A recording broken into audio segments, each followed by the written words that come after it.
Tu n'es pas dans le passé. Tu n'es pas le passé. Et tu n'es pas passé. Ça te choque un peu. Oui, c'est le choc de la foi.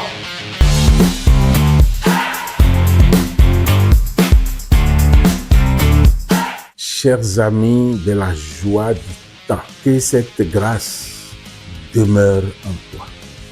Le choc de la foi justificatrice, la foi vivante en question, le scandale de la vérité divine, la vérité libératrice en question, la présence du temps, la présence du temps. Les amis de Comprendre qui pourra, dans leurs assises, ont voulu nous entretenir surtout sur le temps en raison de son importance multiple. Nous avons commencé le dimanche passé. Aujourd'hui, nous parlons de la présence du temps. Que peut-on entendre par présence du temps? Beaucoup pourraient l'imaginer, mais certainement pas tous. La présence du temps. Le temps est présent. La présence du temps. Le temps du présent. La présence du temps. Qu'il vous souvienne, le dimanche dernier, nous avons traité le temps par rapport à Dieu. Nous avons parlé du temps par rapport à Dieu. Imaginez que c'est la suite.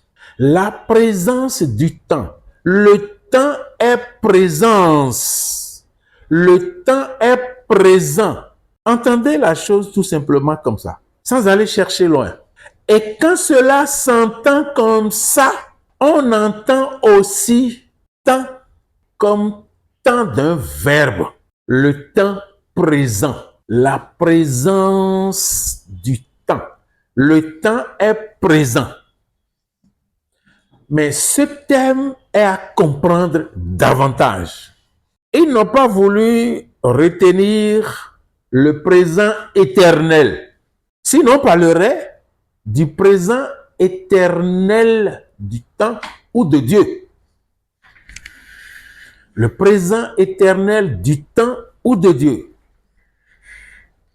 Mais cela ne ferait pas ressortir la réalité ambiante. Mais la présence du temps, le temps est présent, le temps est en permanence présent, le temps est présence, le temps est présent, le temps est présence.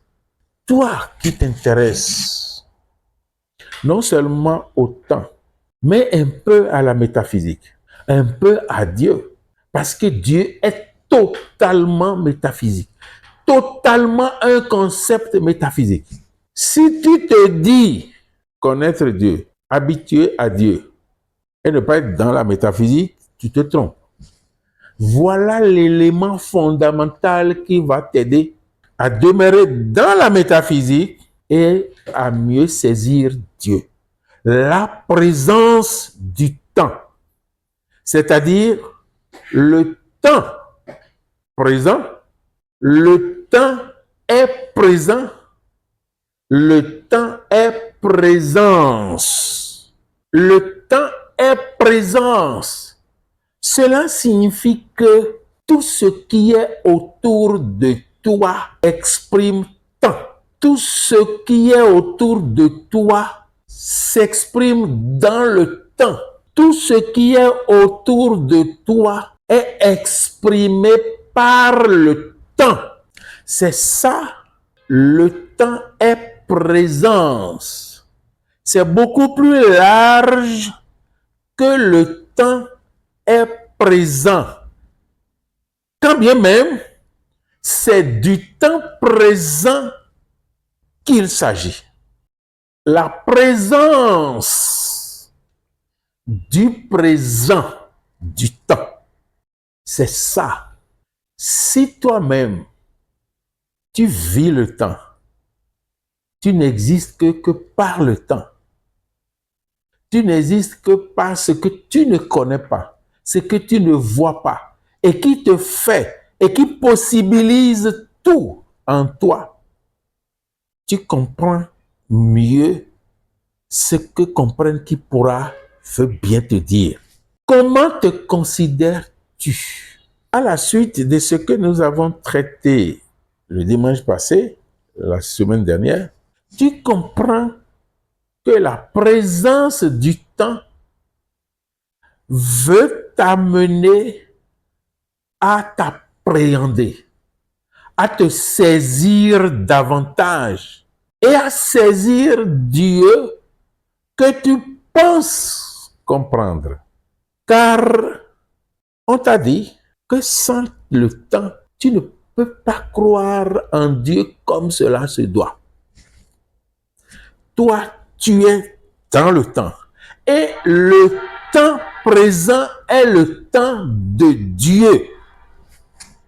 C'est ici que nous voulons te parler du temps et de cette dimension.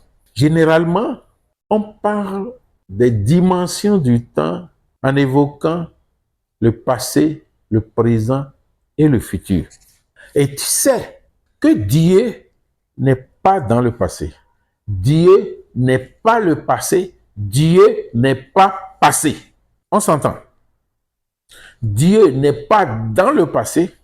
Dieu n'est pas le passé. Dieu n'est pas passé. Dieu n'est pas non plus dans le futur. Il n'est pas le futur. Il n'est pas futur. Rien ne te gêne. Avant d'en venir au présent, je voudrais te dire, toi, l'ami du temps, l'ami de Dieu, croyant par excellence, tu n'es pas dans le passé. Tu n'es pas le passé. Et tu n'es pas passé. Ça te choque un peu. Oui. C'est le choc de la foi. Il faut que tu sois choqué pour te justifier. Pour avoir la justification. Tu n'es pas dans le passé. Toi qui m'écoutes, tu n'es pas dans le passé. Tu n'es pas le passé. Et tu n'es pas passé. Exactement comme Dieu qui est en toi. Exactement comme le temps qui est en toi. Comme Dieu dont tu vis, comme le temps dont tu vis. Parce que tu sais que tu vis de Dieu. Tu sais aussi que tu vis du temps. Voilà. Revenons à l'autre dimension. Crois-tu que tu es dans le futur? Crois-tu que tu es le futur? Crois-tu que tu es futur? Non, mon cher ami du temps. Ce ne sont que des dimensions. Mais pourquoi parle-t-on de la présence du temps? Pourquoi parle-t-on du présent du temps? Pourquoi parle-t-on de la présence éternelle, entre griffes, si tu veux, du temps? Parce que la présence est présente. Tu es dans la présence présente. C'est ce sur quoi comprendre qui pourra attirer ton attention. La présence est présente. Après tout ce que nous venons de dire, nous pouvons affirmer maintenant la présence est présente. Et toi, tu es présence et tu es présent. Tu es toujours présent. Tu es toujours présent. Pourquoi? Tout simplement parce que le passé est la mémoire du présent. Le futur est son rêve. Tu comprends? Le passé est la mémoire du présent. Le futur est son rêve. Et le passé, le futur se retrouve dans le temps. Et le temps est présence et la présence est présente. Tu vois le jeu de mots? Tu n'as aucune difficulté dedans. Suis. Et c'est comme ça que tu es complexe. Tu es plus complexe que ce jeu de mots. Toi, tu es plus complexe. Tu connais à peine ton corps. Tu ne sais pas ce qu'on appelle âme. Tu ne sais pas ce qu'on appelle esprit. On te dit que tu possèdes tout ça. Tu parles de tes facultés, raison, intelligence, imagination et tout le reste. Tu peux les détacher, peut-être pour les étudier. Mais tout cela forme toute cette complexité explique ta présence. De la même manière que tu es complexe, toi-même tu es complexe, voilà, tu es identifié au temps, tu es identifié à Dieu qui t'a fait à son image et à sa ressemblance. Cessons de séparer catégoriquement les choses. Cessons d'éloigner les réalités les unes des autres. Et c'est ça qui nous tue. Si le passé est mémoire du présent, si le futur est le rêve du présent, tu comprends que ce qu'on appelle temps et qui est fluctuant, qui est très métaphysique, qu'on ne peut pas tenir, qui n'a pas un appui physique pour le comprendre. Tu sais pourquoi il est décliné en cette dimension. En réalité, le passé n'existe pas. Nous l'avions dit dans une émission. Le passé n'existe pas. Pourquoi? Parce que l'existence du passé n'existe que dans le présent. Pour ne pas compliquer, on dirait plutôt l'existence du passé n'existe que dans l'existence du présent.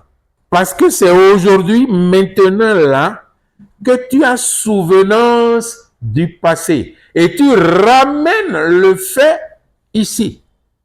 C'est pourquoi on parle du passé comme mémoire du présent. Et quand tu veux parler du futur, tu es ici et tu parles de demain. Tu parles d'un an, des événements qui auront lieu dans la semaine prochaine. Et là, tu ramènes ce que tu appelles futur, tu le ramènes ici. Ça veut dire que quoi? Ton futur n'a pas d'existence particulière. Ton futur n'existe que dans le présent. Tu commences par voir la lumière sur la présence du temps. Ton futur n'existe que dans le présent. Puisque tu le ramènes de là-bas pour pouvoir le traiter. Du coup, tu comprends que tu ne peux pas le laisser là-bas et le traiter. Ça n'aura aucun sens. Parce que toi, tu es présence et tu es présence présente. Alors, rien de ce qui est passé, rien de ce qui est futur ne te concerne. Pour parler du présent ou du futur, tu es obligé, tu es tenu de rendre présent ce futur ou de rendre présent ce passé. C'est en cela que toi, comme Dieu, tu n'es ni passé ni futur, mais tu es présence et présence présente. Le grand avantage de cette compréhension, tu vois ta foi. Es-tu musulman? Es-tu chrétien? De quel bord? 1000 bords, tant mieux. Tu fais quelque chose qui est bon, qui fait ton éloge, qui t'honore. Ça fait 1 semaine, 2 semaines, 3 semaines, 4 semaines, 1 an, 2 ans. Et tu continues de penser à cela, d'avoir cette mémoire. Quand est-ce que tu vas évoluer? Quand est-ce que tu vas progresser? Quand est-ce que tu iras de l'avant? Quand est-ce que tu vas viser la trait d'union venir? Si tu restes sur tes lauriers passés, c'est tout? Non, c'est dangereux. Dans l'autre cas, tu fais quelque chose de mauvais, de mauvais, de mauvais, de mauvais, tu demandes pardon à Dieu pour le forfait que tu as commis. Dieu t'a pardonné. C'est pas fini. Une semaine, 2, 3, 4, 5, un an. Tu pleures. Tu continues de pleurer, de demander pardon. Tu sais ce que ça signifie? Ton Dieu est faible. Toi-même, tu es faible. Et puisque tu es faible, ton Dieu sera faible. Ton Dieu est faible. Ne refuse pas ça. S'il est incapable de te pardonner une fois pour toutes, mais c'est qu'il est faible. Et s'il est faible, tu as besoin de laisser ce Dieu. Tu comprends l'importance de la présence du temps. Non, cesse de rester là-bas. Dieu t'a pardonné. Le temps va t'aider à renforcer ta foi. Laisse ce que tu as commis. Dieu t'a pardonné, Dieu t'a pardonné. Dieu pardonne, Dieu oublie. Et nous t'avons dit, et tu le sais, toujours et depuis longtemps, depuis des années, que Dieu n'a pas son pardon dans la poche. Et c'est quand tu demandes qu'il sort le pardon et tu as. Non, Dieu est pardon. Il est pardon, il est miséricorde, il est bonté. Donc, si tu as besoin du pardon de Dieu, tu te mets dans les conditions du pardon et tu reçois le pardon, tu prends le pardon. C'est toi-même qui prends le pardon. À partir de là, de cette réalité, tu comprends que tu ne dois pas rester à te morfondre tout le temps, à demander pardon tout le temps. Tu demandes pardon aujourd'hui, demain, après-demain, tout le temps. Qui est ce Dieu que tu insultes comme ça? La présence du temps. Voilà. Quand tu auras compris ça, tu auras fait un pas décisif. Tu auras fait un pas décisif. Tu auras choqué ta foi. Tu auras choqué ta foi qui dort encore. Tu l'auras choquée. Et dans ce choc, elle se serait réveillée. Et toi avec elle, et vous serez heureux avec Dieu, devant Dieu. La foi du Christ, scandalisateur. Le Christ de la foi, agissant. La vérité de la foi en la vérité, comprenne qui pourra.